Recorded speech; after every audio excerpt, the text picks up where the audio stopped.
Hello and welcome back to my channel, Tied for Initiative.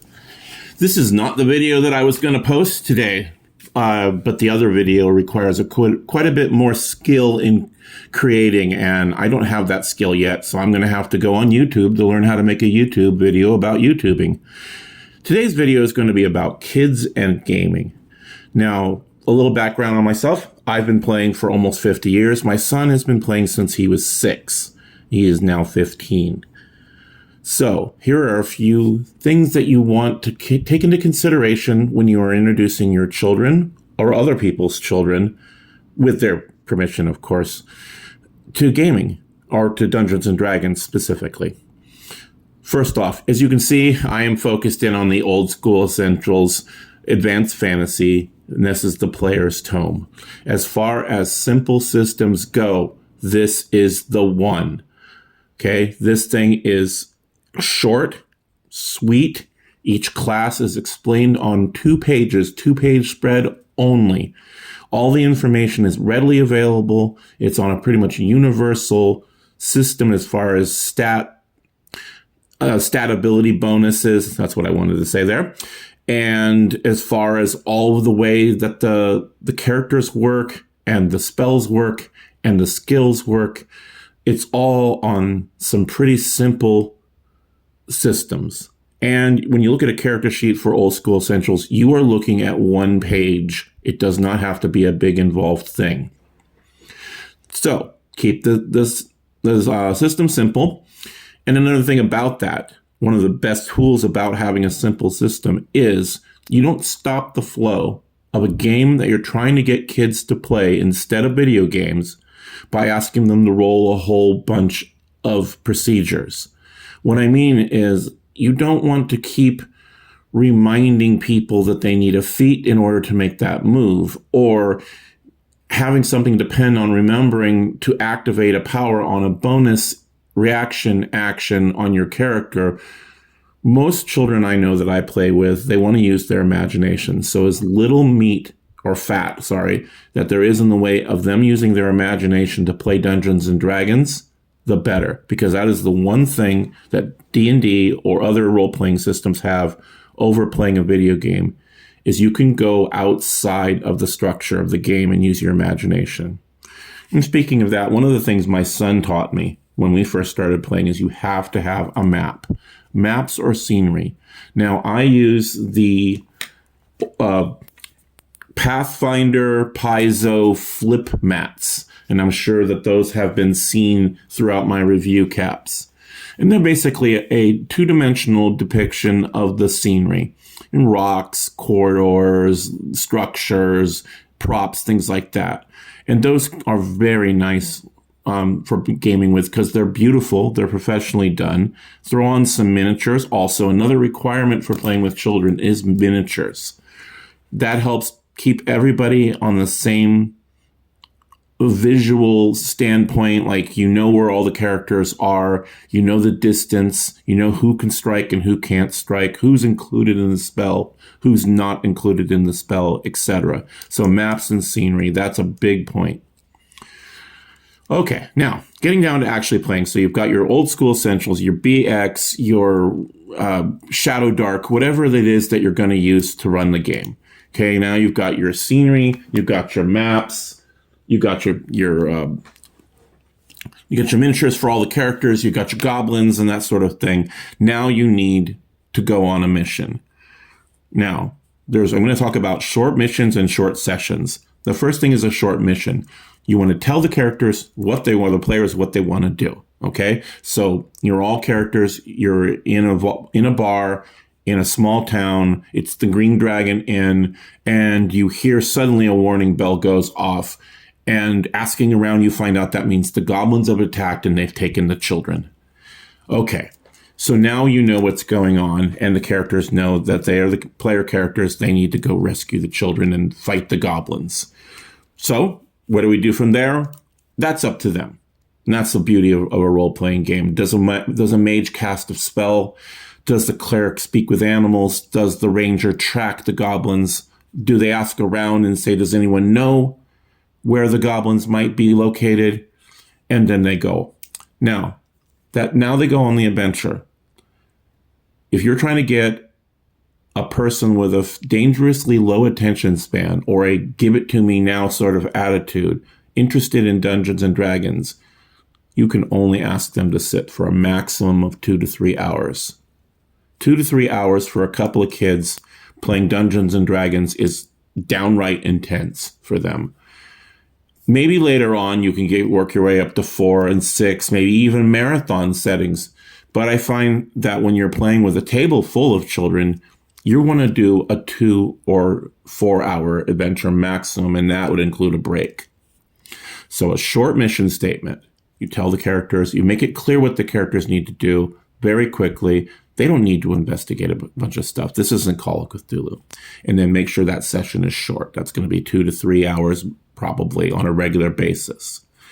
Now, as the dungeon master, look around the table. You have 5 kids, 6 kids, 4 kids, whatever. Make sure every single one of them is involved. When you're writing your game up, when you're helping them make their characters, don't have a table full of thieves, because that means only really one person, the first person on the mark, is going to get to do something. The rest of them are going to be standing around feeling useless or outclassed by another person who built a better character.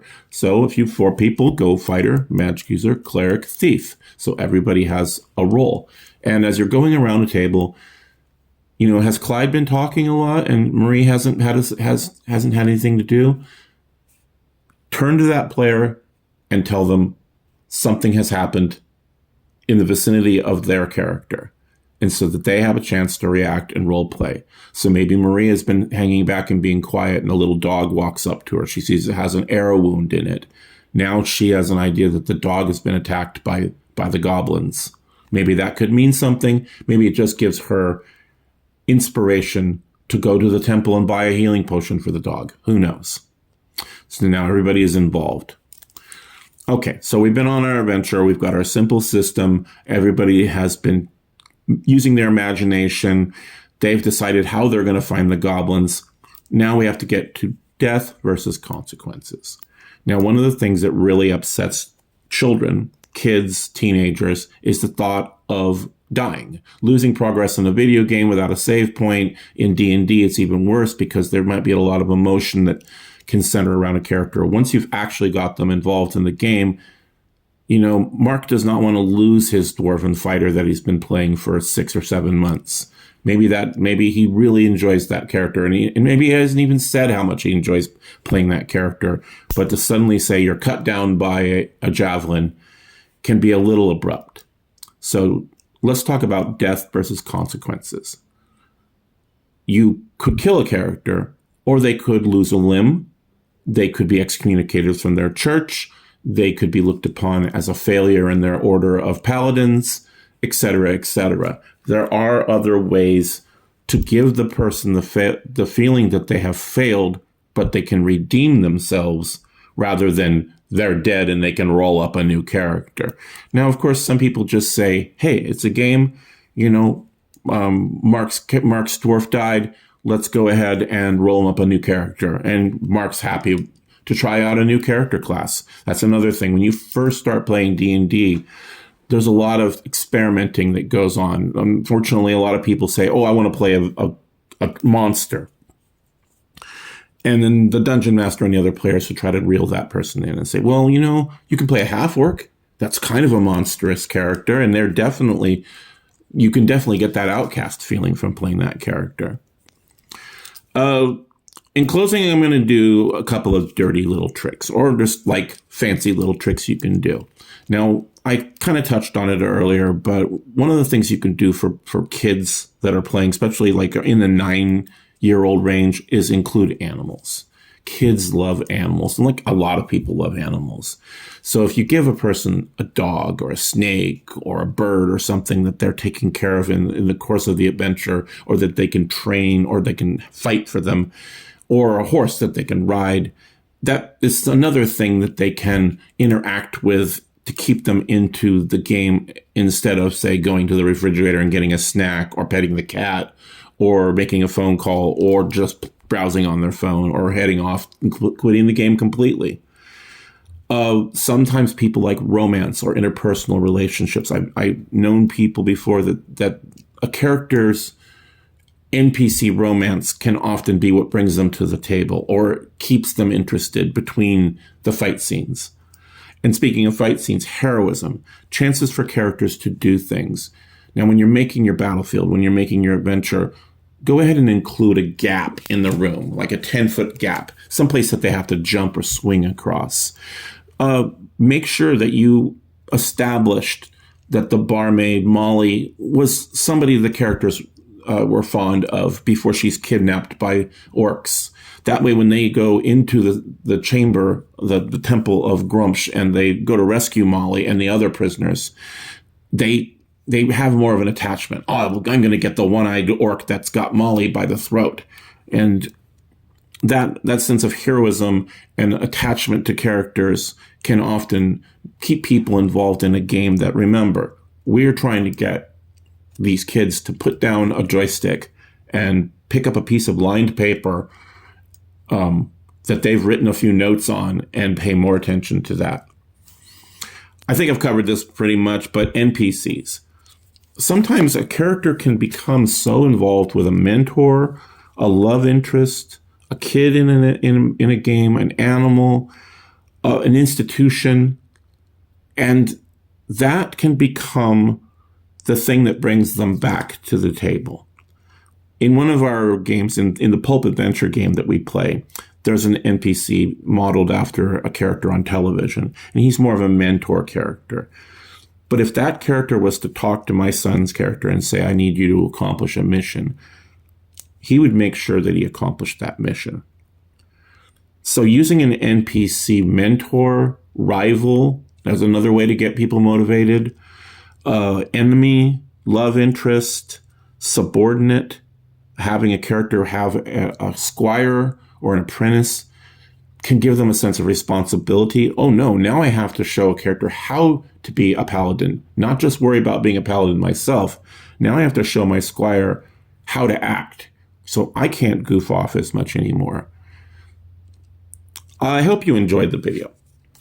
And these were just a few bullet points that I would say tell people about if they were planning on involving children or new players as well. New players qualify with pretty much all the same bullet points as children as far as what you want to put in front of them dangling like a carrot. Animals, rivals, treasure, experiences, the sense of accomplishment. All of those are things that are great about Dungeons & Dragons. Well, anyway, I hope you enjoyed the video and have a great day.